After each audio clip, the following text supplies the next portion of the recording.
Hermanos, vamos a abrir nuestras Biblias allá en el libro de Mateo, Evangelio según Mateo, capítulo 25.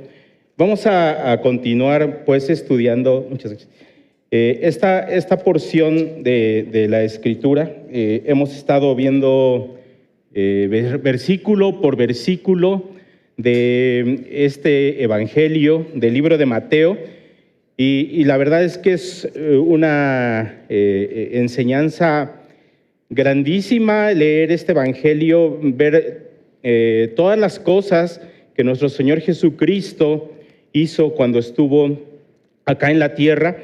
Y estas enseñanzas que son tan importantes, hermanos, que hemos estado viendo en el capítulo 24 y en el capítulo 25 que ahora comenzamos. Y así, bueno, hermanos, vamos a dar comienzo con la lectura allá en Mateo 25, del 1 al 13. Ahí en la presentación se fue 23, es 25. Pero bueno, vamos a seguir esta lectura, yo la leo y vamos poniendo atención porque esta es una historia, una parábola, que es algo que vamos a ir desarrollando. Y bueno, no sé ustedes si les dé gusto estar en una boda. Creo que por ahí hubo una boda muy reciente y la verdad es que es una experiencia diferente de otras celebraciones, ¿a poco no? Bueno, vamos a ver hoy una boda judía y vamos a ver algunos aspectos que el Señor Jesucristo quiere de esta enseñanza. Dice la palabra del Señor: entonces el reino de los cielos será semejante a 10 vírgenes que tomando sus lámparas salieron a recibir al esposo.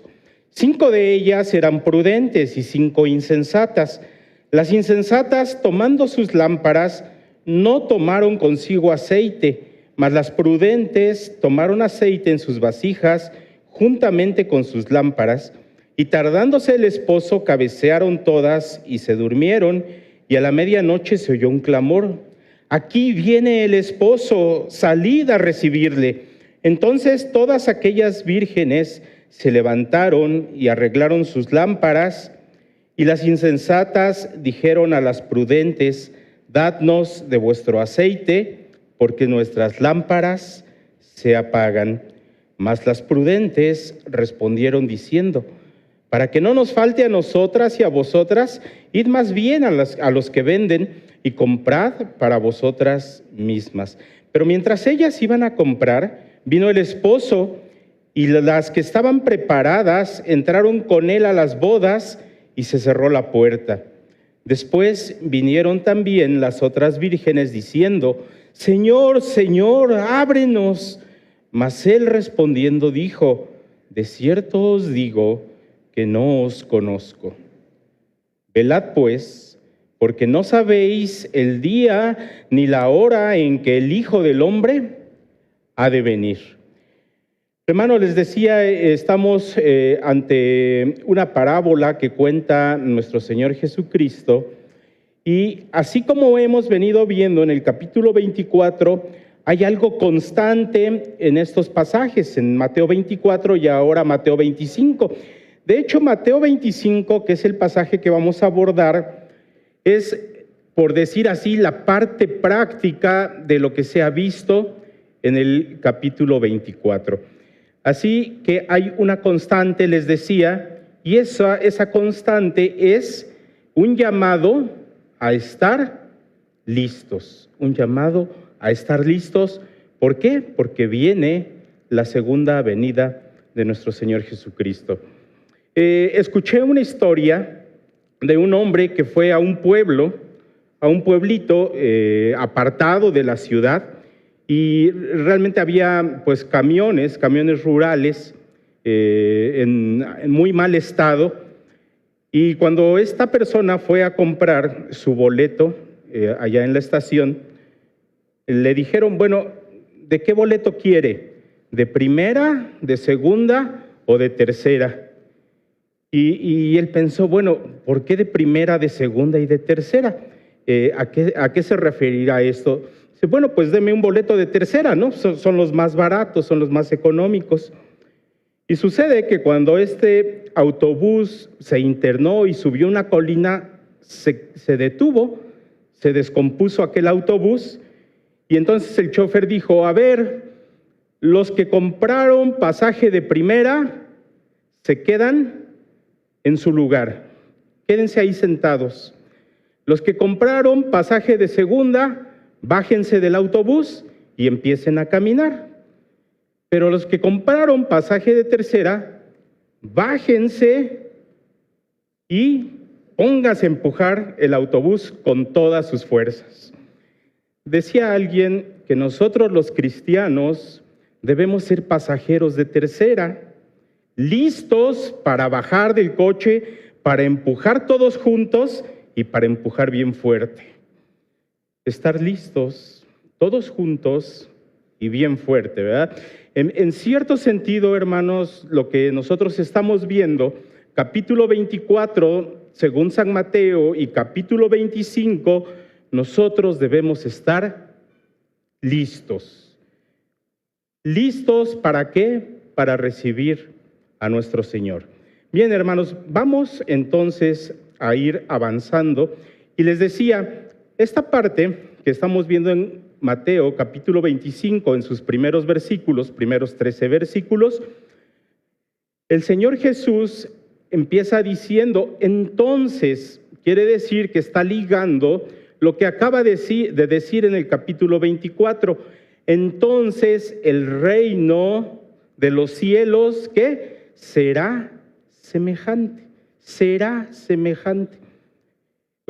Aquí una anotación solamente para que lo vayamos pensando y nuevamente les hago la invitación que ya nos hizo nuestro pastor Mario a estos estudios de escatología que sin duda son demasiado cerca del templo y de Jerusalén y los apóstoles pues estaban preocupados porque ellos no sabían cuándo iban a suceder estas cosas. Así es que salieron, dice, al Monte de los Olivos. Ese es el lugar, estaban en el Monte de los Olivos. De hecho, este sermón que el Señor Jesús da en el Monte de los Olivos, capítulo 24-25, solamente se lo va a dar, ¿a quién? A sus discípulos. Vean lo que dice, los discípulos se le acercaron aparte diciendo, dinos, y ahí está, ¿cuándo serán estas cosas? ¿Qué señal habrá de tu venida? ¿Y qué señal habrá del fin de los tiempos? Eso es a lo que van al Monte de los Olivos. Los discípulos toman la parte del Señor Jesús y prácticamente es un sermón privado para ellos, para estos seguidores del Señor Jesús. Ahora, les decía que las parábolas es algo que el Señor Jesús contaba de algo que era de la vida cotidiana. Y algo que es de la vida cotidiana, pues son las bodas. Les decía hace un ratito, ¿no? ¿Cuándo fue la última vez que estuvieron en una boda? No sé si todavía sientan la emoción de haber asistido a una boda, ¿no? Yo creo que más si fue la suya. Pero bueno, el Señor Jesús les habla de una boda. Dice, el reino de los cielos será semejante. Y entonces tenemos nosotros que saber que en ese tiempo en específico las bodas eran muy diferentes a las que hoy nosotros conocemos. De hecho, dentro del pueblo judío, porque está hablando él de una boda judía, también el pueblo judío ha ido cambiando cosas en la forma de celebrar sus bodas. Bueno, pues fíjense que para que alguien se casara y se consumara su matrimonio, había 3 etapas básicamente para que eso se lograra. ¿Cuál era la primera etapa? Pues la primera etapa era el compromiso, que consistía en un acuerdo formal y un arreglo entre los padres respectivos de los futuros cónyuges. Es decir, que entre los padres acordaban el matrimonio. Yo me imagino a los hijos, ¿no? Pensando a ver con quién van a hacer acuerdo para que me case, ¿no? Y no sé si cruzando los dedos o algo, diciendo a ver con quién me van a casar. Lo cierto es que, bueno, creo que sus matrimonios eran más duraderos que los de hoy en día.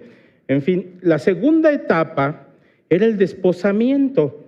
El desposamiento era una ceremonia que se celebraba en la casa de los padres de la novia y allí se hacían promesas mutuas. Entonces el novio iba a la casa de la novia y allí se cruzaban promesas. Ahí había testigos, obviamente, y en esa ocasión en especial el novio le daba regalos a las novias. Qué padre, ¿verdad? Por las novias recibía ahí los regalos de parte del novio. Y bueno, el desposamiento o esa etapa del casamiento era algo tan vinculante, tan importante, que incluso si antes de que llegara la siguiente etapa el novio moría, la novia se consideraba ya viuda, porque prácticamente ya había un acuerdo, ya había un desposamiento, ya había promesas, prácticamente era legal. Finalmente, cuando llegaba el tiempo de celebrar las bodas, generalmente, ¿saben? Se llevaba un tiempo aproximado de un año entre uno y otro. Entre la segunda y la tercera etapa se llevaba aproximadamente un año. No sé si ustedes recuerden de María y de José, ¿no? Que ya ellos, dice que ya estaban desposados, ya estaban en esa segunda etapa. Precisamente por eso, cuando María queda encinta, pues es una cuestión incluso legal ya su embarazo, ¿no? Y bueno, en esta tercera etapa, el novio iba acompañado de sus amigos e iba a la casa del padre de la novia, la tomaba y la llevaba a su casa o al lugar designado donde se iba a celebrar la boda. Ahí finalmente se llevaba la celebración de la boda. Y esa boda, ¿saben cuánto duraba? Duraba al menos una semana. Y eso dependía, bueno, de los recursos del padre del novio, ¿verdad? Si era alguien acaudalado, pues duraba mucho más tiempo. ¿Se imaginan una semana de celebración de bodas? Bueno, nos imaginamos, ¿verdad? Bueno, fíjense que cuando el novio se trasladaba a la casa entonces de la novia e iba de regreso para celebrar la boda, generalmente se hacía un tipo de desfile. Y en aquel desfile había algunas damas, como el día de hoy en algunas bodas se designan a unas damas de honor, ¿verdad?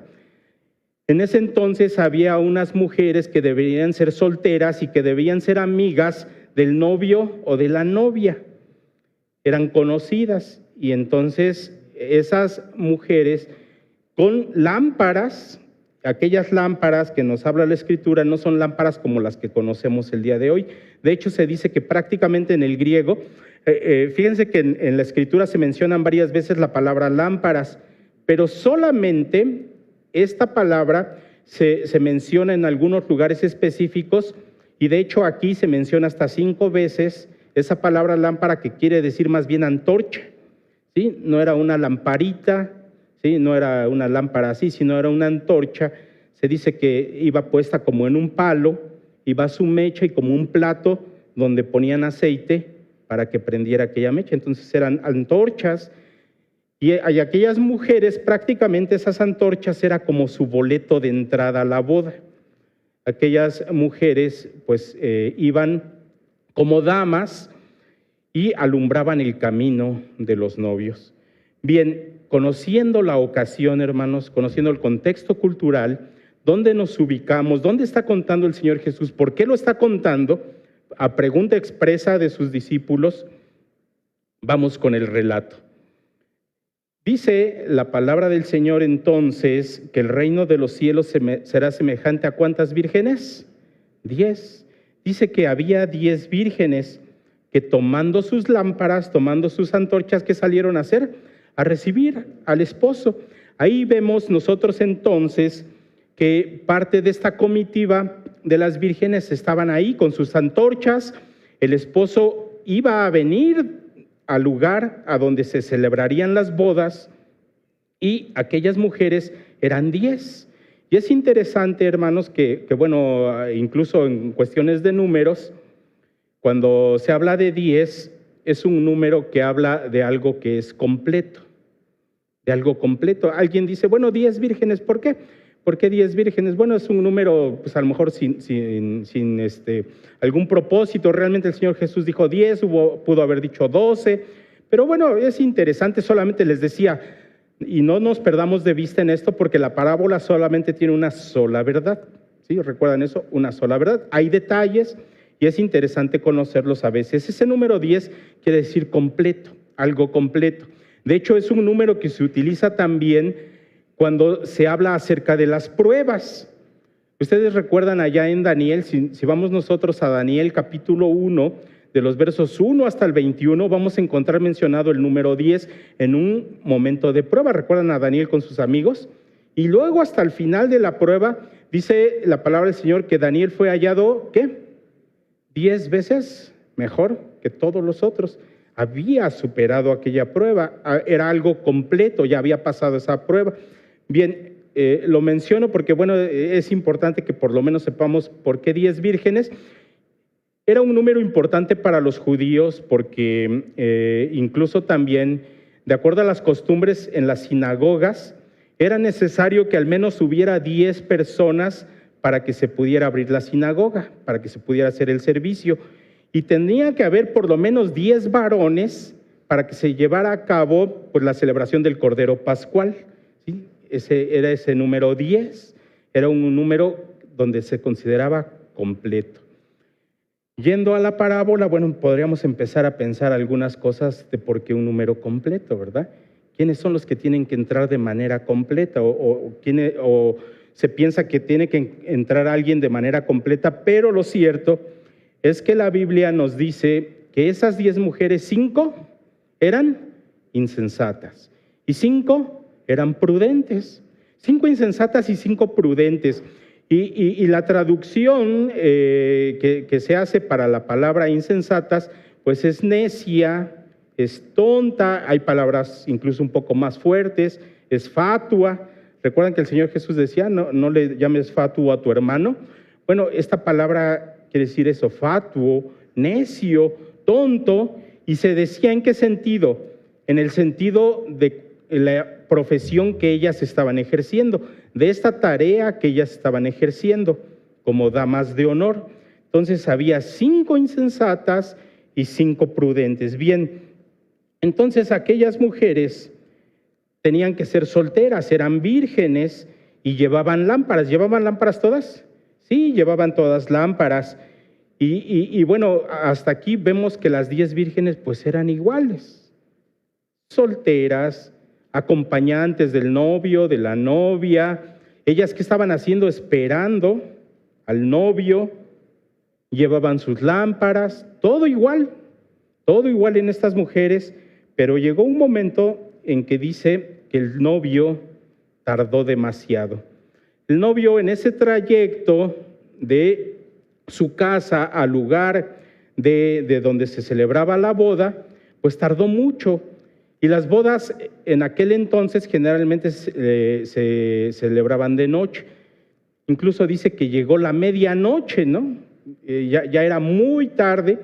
Y aquellas vírgenes, aquellas mujeres, ¿qué dice que pasó? Espero que no esté aquí alguien así, ¿verdad? Cabeceó y se durmió. Ese proceso, ¿verdad?, de cabecear y luego dormirse, ya. Ellas se cansaron tanto que cabecearon y se durmieron. ¿Cuántas? ¿Las 5 y 5?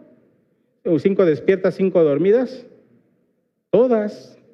Las 10 se durmieron, todas vírgenes, todas con lámparas, todas esperando al novio y todas cabecearon y se durmieron. Entonces se tardó mucho el novio, pero hubo un momento en la medianoche cuando dice que se escuchó una voz que decía: he aquí viene el novio, salid a recibirle. Era un imperativo. De hecho, esa palabra he aquí, ¿recuerdan cuando Juan el Bautista dice he aquí el Cordero de Dios? He aquí el Cordero de Dios. He aquí el novio, vengan a recibirlo. Sí, e incluso en algunas traducciones occidentales, no orientales, le añaden a recibirlos al novio y a la novia. Bueno, así no lo dice la Escritura, ¿no? Eso incluso lo añaden, pero bueno, dice, salid a recibirle.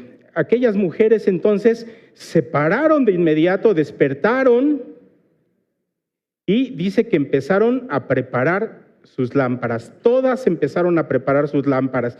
¿Recuerdan? Eran unas antorchas, entonces aquellos mecheros tenían que acomodarlos muy bien, tenían que empaparlos en aceite, tenían que ponerles su provisión de aceite, pero aquí en este momento todas eran igualitas, pero llegó el momento, como dicen algunos, el momento de la verdad.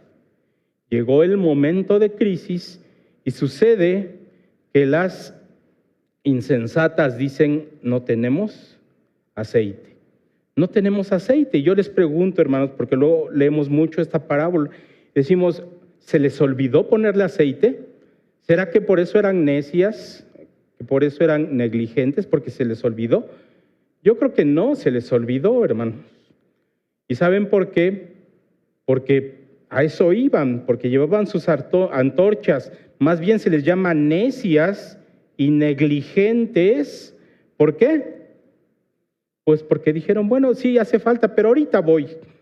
Ahorita salgo a comprarlo. No, al fin se va a tardar un poquito más, ¿verdad? Pero les ganó el sueño.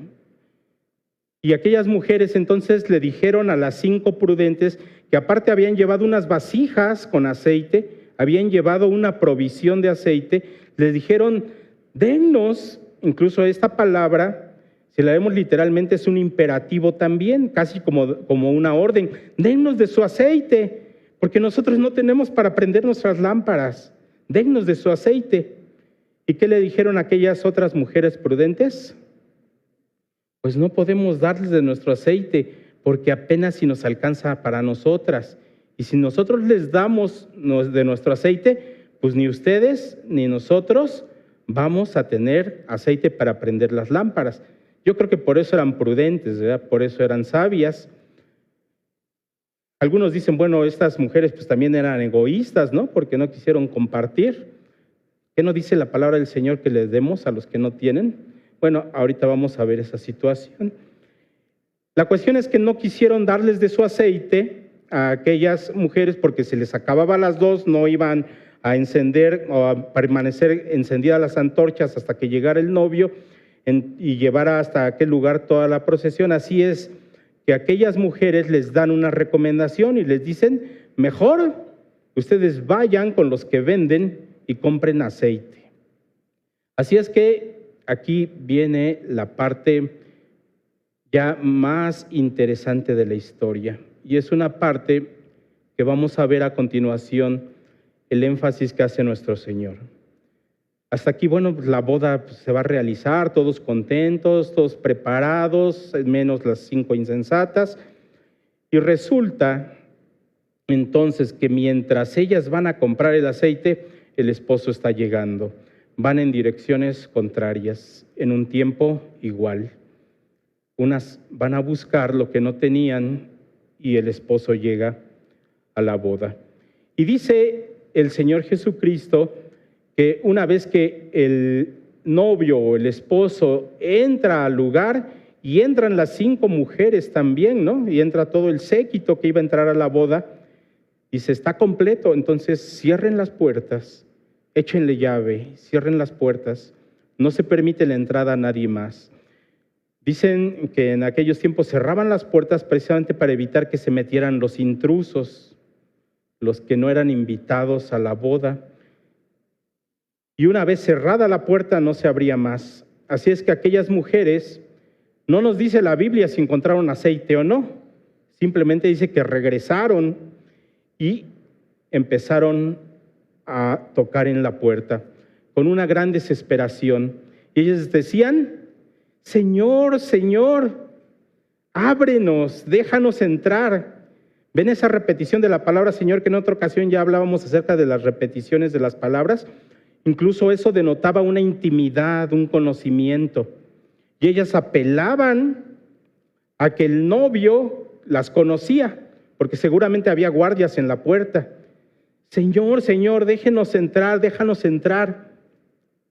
Y el novio se acerca a la puerta, noten que no abre la puerta ni sale, desde adentro les dice, de verdad les digo, o de cierto les digo, que yo no las conozco.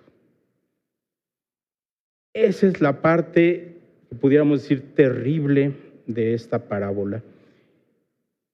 Y viene después precisamente la aplicación que nosotros vamos a ver, y es el versículo 13, en donde nuestro Señor Jesucristo dice: entonces, velad pues. Eso es, ¿verdad? Velad pues. Después de que Él relató, dice: velad pues. ¿Sí?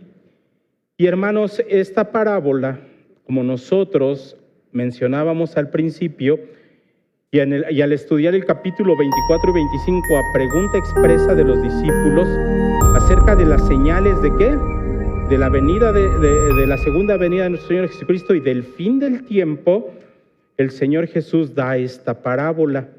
Quiere decir que esta parábola nos habla de la segunda venida de nuestro Señor Jesucristo y está dirigida a la gente que viva en aquel tiempo de la venida de nuestro Señor Jesucristo. Y ahí es donde les invito a que vengan al estudio de escatología, ¿no? Porque hay muchas posturas de quiénes son aquellas mujeres. Algunos dicen es el pueblo de Israel. ¿Se acuerdan de lo completo? Que entre completo el pueblo de Israel. Otros dicen, bueno, es que la novia pues es la iglesia, ¿no? Otros dicen, no, también se dice en la Biblia que la novia es Israel. El Señor le dice esposa, él dice: me dejarás de llamar amo para llamarme marido. Bueno, aquí es donde lo cierto, hermanos, es que no veamos mucho hacia el futuro, que no nos deje ver las aplicaciones que tenemos en esta parábola. Vamos entonces a las aplicaciones. Quiero contarles, hermanos, o decirles, o que compartamos 4 aplicaciones en esta parábola. Y veremos la verdad al final, la única verdad que hay, o la verdad principal. Primero, hermanos, nadie conoce el tiempo de la segunda venida del Señor. Nadie. ¿Recuerdan cuando el Señor Jesucristo le preguntaban y Él decía: ni los ángeles que están junto a mi Padre, que están ahí de cerquita con Él, ni siquiera ellos saben, ¿no? Ni el mismo Señor Jesucristo sabía, ¿no? de la novia. Hay un punto importante o interesante en aquello de las bodas. Fíjense que dicen que había unas bodas, y no sé si ustedes recuerden otro relato de nuestro Señor Jesucristo acerca de los invitados a las bodas, ¿sí? Que ya vimos en Mateo un poquito más atrás. Dicen que en ese año, o sea, cuando el novio ya le daba sus regalos a la novia y se hacía el desposamiento, y al tiempo que se iba a celebrar el matrimonio, muchos dicen que ese lapso podía ser de 1 año, pero lo curioso es que no había una fecha exacta de la boda. ¿Y recuerdan eso que contó el Señor Jesucristo de los invitados a las bodas? Dice que aquel Señor manda a sus siervos a dar las invitaciones y dice: vengan a la boda. Pero era algo con tal premura, porque la boda ya estaba lista. No es como hoy que decimos: pues va a ser el 14 de febrero, el Día del Amor y la Amistad, de nuestra boda. Bueno, entonces todos se preparan, pues andan viendo sus vestidos, lo que van a traer, el novio, la novia preparan el banquete, todo está listo. No, en aquellos tiempos primero se preparaba todo para la boda y luego se hacía la invitación, cuando todos estaban listos para la boda.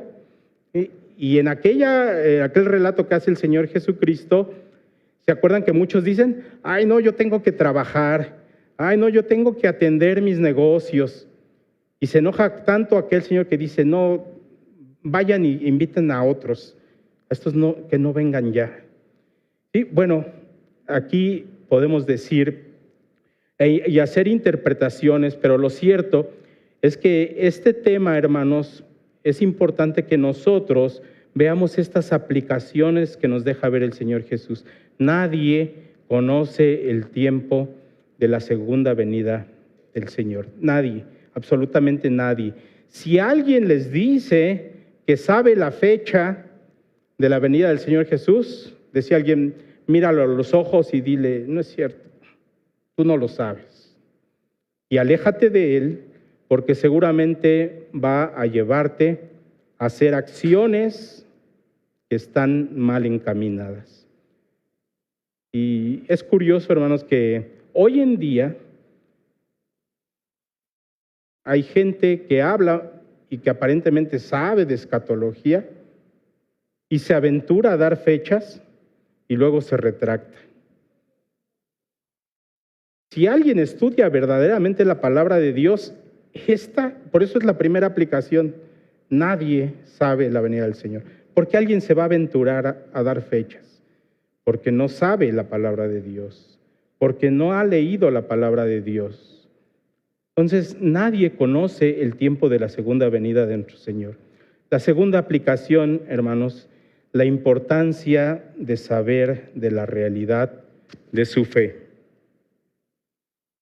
Hermanos, no es una predicación popular. Así como el Señor Jesús lo puso, es una advertencia. Esto es algo que debe hacer conciencia en nosotros, que tiene que remover lo más hondo de nuestros corazones y pensar. Porque aquellas mujeres insensatas, les hacía yo hincapié que son o eran exactamente iguales que las mujeres prudentes. Eran vírgenes, conocían al novio, a la novia, decían ellas, llevaban sus lámparas, sus antorchas, estaban esperando al novio, todo igual, absolutamente todo igual, pero cuando llega el momento de la verdad, todo se revela. ¿Recuerdan cuando el Señor Jesús habló de un hombre necio y de un hombre sabio? Que dice que el hombre sabio su casa construyó, dice un canto, hasta se me quedó, y sobre la roca, ahí puso su casa. Él puso su casa sobre la roca, pero el hombre necio edificó su casa sobre la arena. ¿Cómo estaban estas dos casas, hermanos? A la vista de todos, iguales. Pero vino la lluvia, arreció el temporal, vino prácticamente un diluvio. ¿Y cuál casa cayó? La que no tenía fundamentos, la que estaba construida sobre la arena, porque el hombre era necio. Así, hermanos, en esta parábola, aquellas mujeres no prepararon el aceite, no previeron esta situación de que el marido se iba a tardar muchísimo tiempo y no lo hicieron. Pero ¿saben algo interesante, hermanos? Que parecían iguales. Hoy en día, hermanos, en nuestras iglesias hay tanta gente que parecemos iguales. Todos venimos a la iglesia. Nos paramos corriendo y ahí venimos, ¿verdad? Corriendo a la iglesia y vamos y asistimos a las actividades de la iglesia. Y hay quien hable de la palabra del Señor, quien enseñe incluso de la palabra del Señor a los niños, a los adultos, a las mujeres. Hay gente que cante aquí, pero ¿saben una realidad que nos dice el Señor Jesucristo? No todos son hijos de Dios. En apariencia, todos podemos parecer iguales, pero no es así. Y es importante, hermanos, que reflexionemos si nosotros no somos como aquellas mujeres insensatas que creemos que ya somos salvos. Dice, y les invito a que abran sus Biblias allá en 2 de Corintios capítulo 13:5, una recomendación del apóstol Pablo. Segunda carta a los Corintios 13:5, dice el apóstol Pablo: examinaos a vosotros mismos si estáis en la fe. Examínense ustedes mismos si están en la fe. Probaos a vosotros mismos. ¿O no os conocéis vosotros mismos que Jesucristo está en vosotros, a menos que estéis reprobados? Dirá alguien, bueno, Yo venía a este servicio bien contento y ahora me voy a poner preocupado, ¿verdad? Si soy de alguna de esas vírgenes. Pero fíjense lo que dice el apóstol Pablo: examínense a ustedes mismos y prueben su fe. Yo recuerdo de un pastor que iba a evangelizar y él decía lo siguiente cuando andaba evangelizando. Decía: cuando yo recibí al Señor Jesús, el Señor puso en mi corazón un sistema de alarma automático de detección de pecados. Un sistema de alarma automático de detección de pecados. ¿Y cómo funcionaba? Decía él, cuando yo no era cristiano, yo andaba en el mundo y vivía como el mundo y hacía las cosas del mundo. Y saben, nunca me preocupaba de las cosas que hacía. Pero ahora lo que hago, inmediatamente tengo ese sentimiento y me siento culpable y me siento responsable porque sé que estoy cometiendo un pecado. Y es el Espíritu Santo, cuando mora en nosotros, el que nos redarguye de pecado, el que nos convence de que estamos haciendo mal, el que nos lleva a la convicción de que estamos pecando y no nos podemos sentir a gusto. ¿Usted se siente a gusto cuando comete algún pecado? Dice: bueno, no pasa nada, o incluso no tenemos conciencia de ese pecado. Pero si usted tiene esa incomodidad, tiene ese sentimiento, seguramente el Espíritu Santo en usted le está convenciendo de pecado. Y dice en otra parte, el mismo apóstol Pablo, allá en Romanos, les invito a que vayamos entonces también a Romanos, capítulo 8, y dice: mas vosotros no vivís según la carne, sino según el Espíritu, si es que el Espíritu de Dios mora en vosotros. 8:9, versículo 9. Pero si Cristo está en vosotros, el cuerpo en verdad está muerto a causa del pecado, mas el Espíritu vive a causa de la justicia. El Señor, a través de su Espíritu, nos convence de pecado. Nos dice si estamos en el camino correcto. Pero es necesario, hermanos, que nos examinemos a nosotros mismos. Es necesario que mejor hoy hagamos un análisis de nuestra fe. No sea que el día de mañana nos encontremos como aquellas vírgenes insensatas que se confiaron, que eran negligentes. ¿Y saben por qué? Les decía al principio, ¿por qué no llevaban aceite? Porque no les interesaba. Porque para ellas había cosas más importantes que hacer. Porque las cosas del reino para ellas no eran tan importantes. Hoy en día, hermanos, desafortunadamente, en nuestras iglesias hay mucha gente que comete pecados y no sienten ningún sentimiento de culpa, de arrepentimiento, y siguen viviendo como el mundo vive. Pero vienen a la iglesia y no hay diferencia. Pero hay un día en que se revela lo interior, los fundamentos que nosotros tenemos, en quién está puesta nuestra fe, ese aceite que es la gracia salvadora de nuestro Dios. ¿Está en nosotros, hermanos? Examinémonos, pues, dice el apóstol Pablo. Número 3, es imposible transferir la vida espiritual. ¿Recuerdan lo que dijeron aquellas mujeres insensatas?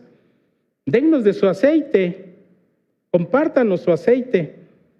Y las mujeres sabias y prudentes dijeron: no podemos, porque se nos acaba a nosotros y a ustedes tampoco les va a alcanzar.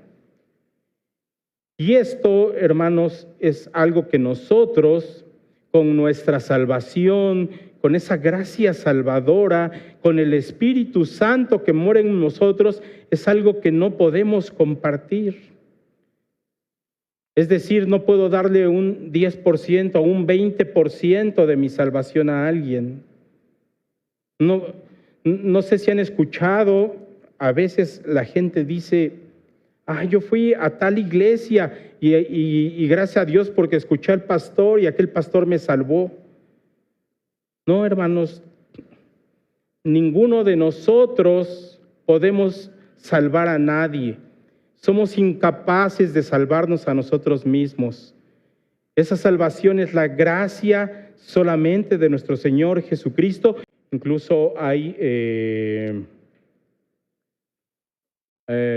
algunos que ven mucho sus relatos, sus anécdotas que él cuenta. Y esta es una anécdota, hermanos, que cuenta él de su propia vida. Dice que él, cuando era joven y acababa de salir de la secundaria o la high school, dice, mi papá era uno de esos hombres chapados a la antigua, que quería que yo, aparte de que fuera a la universidad, pues tuviera también un oficio, que aprendiera un oficio. Dice, así es que me mandó a un torno, a un taller de torno, allá en Houston, y de tal manera que yo trabajaba por las mañanas en aquel torno y después en la tarde, noche, pues yo iba a la universidad. Y decía mi papá, bueno, pues por si algo sale mal con la carrera, algo mal, pues por lo menos tú ya tienes un oficio, ¿no? Ya te sabes defender, ya sabes hacer algo. Y él cuenta una historia de aquel taller y bueno, creo que también nosotros cuando tenemos nuestro primer trabajo, ¿a poco no tenemos muchas anécdotas? Porque luego en el trabajo todo es nuevo y a veces conocemos gente interesante, a veces aunque sea gente impía, ¿no? O pecadora, hay algunas enseñanzas. Él decía, yo conocía a un hombre en aquel taller de torno, dice, era un hombre que tenía muchos años trabajando en aquel torno y había algo muy característico de él, dice, él tenía, pues siempre andaba masticando tabaco, decía un apestoso tabaco, y agarraba y se lo guardaba en su bolsa de atrás y de ahí sacaba y lo masticaba todo el día. Y dice, él tenía una costumbre de agarraba el tabaco, se lo metía y pues seguía en el torno con las piezas. Y los que han trabajado saben del torno, saben que es algo peligroso, ¿no? Estar trabajando en el torno y haciendo otras cosas. Dice, él agarraba el tabaco y se lo metía y seguía con sus piezas en el torno. Dice, yo una vez me di cuenta que iba entrando un grillo ahí al taller y vi que era del mismo color de su tabaco. Dice, así es que, bueno, pues agarré un zapato y acabé con Pepe Grillo y le quité la cabecita y sin que se diera cuenta se la puse ahí donde tenía el tabaco. Y si aquel hombre pues llegó un momento en que necesitó tabaco, se lo metió y se comió el grillo. Dice, y generalmente su costumbre pues era escupir, ¿verdad? El tabaco. Dice, yo nada más veía cómo escupía las patas y las alas de aquel insecto. Dice, así me di cuenta que, bueno, aquel hombre no sabía ni lo que estaba masticando, ¿no? Dice, ese hombre me dejó una enseñanza. Dice, era algo interesante porque él tenía mucho tiempo en el torno y en aquel tiempo, dice, en las fábricas, pues siempre se utilizaba una chicharra. Se sonaba la chicharra cuando todos entraban y checaban sus tarjetas. Sonaba la chicharra para ir a comer y sonaba la chicharra para ir ya a sus casas. Dice, llegó un momento en que, siempre sucedía, dice, no recuerdo ni una sola vez que cuando tocaron la chicharra para ir a su casa, que él no estuviera ya listo. De hecho, dice, él hubiera hecho enojar a muchos patrones, ¿verdad?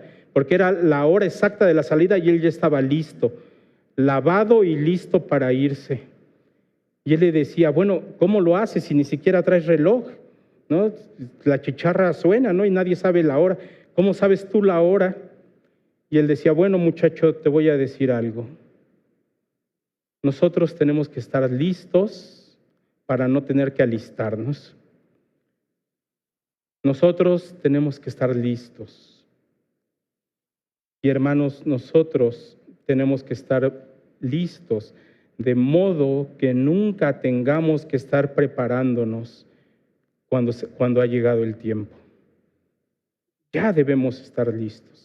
Siempre listos, dice el Señor Jesús. Estén siempre listos, porque la venida del Señor no sabemos cuándo será. No sabemos cuándo vamos a ir a su presencia y Él nos llame. Estén listos, lavados, bañados, porque el Señor viene. El Señor nos va a llamar. Y en ese momento no habrá más oportunidad. La puerta se cerrará y nosotros no podremos entrar si no estamos listos. Recuerdan, hermanos, nosotros los cristianos somos pasajeros de tercera clase, siempre listos, siempre ayudando, siempre haciendo las cosas que el Señor quiere que nosotros hagamos como siervos de Él.